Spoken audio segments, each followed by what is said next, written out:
सभी भक्तों को जय श्री राम। मैं विपिन शास्त्री, श्री दुर्गा माता मंदिर, आशियाना कॉलोनी, लुधियाना, पंजाब। गुरु विपिन शास्त्री चैनल के माध्यम से आप सभी भक्तों के बीच कार्तिक महात्म कथा लेकर उपस्थित हो रहा हूँ।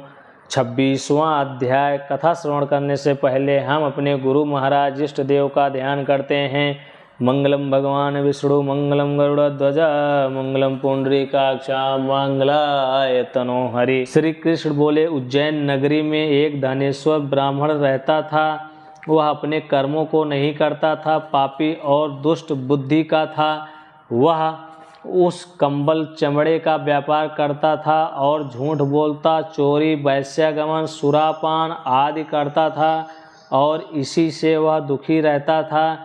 एक बार क्रय विक्रय का कार्य करता हुआ वह धनेश्वर कभी महिष की बसाई महिषमतीपुरी में पहुंचा, जो पवित्र नर्मदा नदी जिसकी परिखा थी।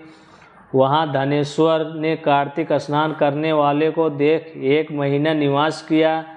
माल बेचने के लिए नर्मदा के किनारे घूमते हुए उसने स्नान करके जप और पूजन में लगे हुए ब्राह्मणों को देखा। कोई पुराण पढ़ रहे थे, कोई सुन रहे थे। नृत्य, गान, बजाना, विष्णु के कथा सुनने में मस्त थे। विष्णु की मुद्रा में अंकित तुलसी माला पहन रहे हैं, ऐसा देखा। नित्य वहाँ घूमता, वैष्णव के दर्शन और भाषण सुनता, उसे विष्णु के नाम का बोध हुआ।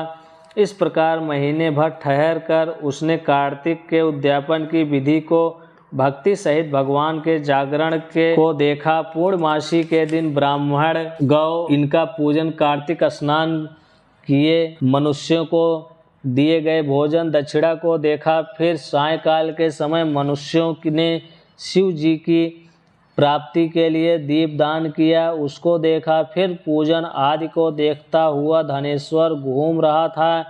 तभी काले सर्प ने उसे काट खाया। वह मूर्छित होकर गिर पड़ा। भक्तों ने उसे गिरा देखा, उसके चारों ओर इकट्ठे हो गए और तुलसी मिला जल उसके मुख में डाला। यम के दूत उसे उस मरे हुए को बांधकर कोड़ों से मारते हुए यमराज की संयमनीपुरी को ले गए। चित्रगुप्त ने उसके सब दुष्कर्म यमराज से कहा।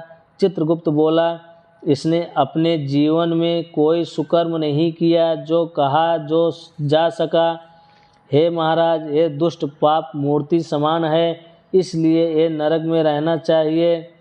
यह सुनकर यमराज अग्नि समान रूप दिखाता हुआ अपने दूतों को क्रोध से आज्ञा दी, दे प्रेत पतियों, इसको मुदगरों से मारते मारते कुंभी पाग नरक में डाल दो।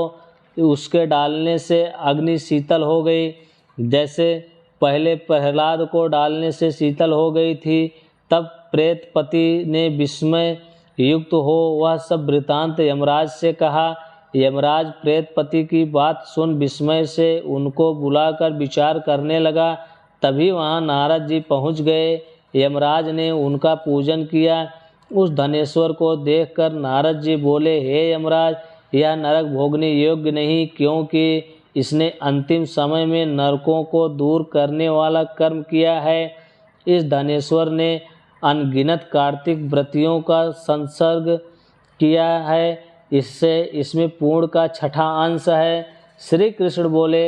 यह कहकर जब नारद जी चले गए, तब उसके पूर्ण मालूम होने पर यमराज ने दूत के द्वारा उस धनेश्वर को सब नरक दिखाने के लिए कहा। विष्णु भगवान की जय।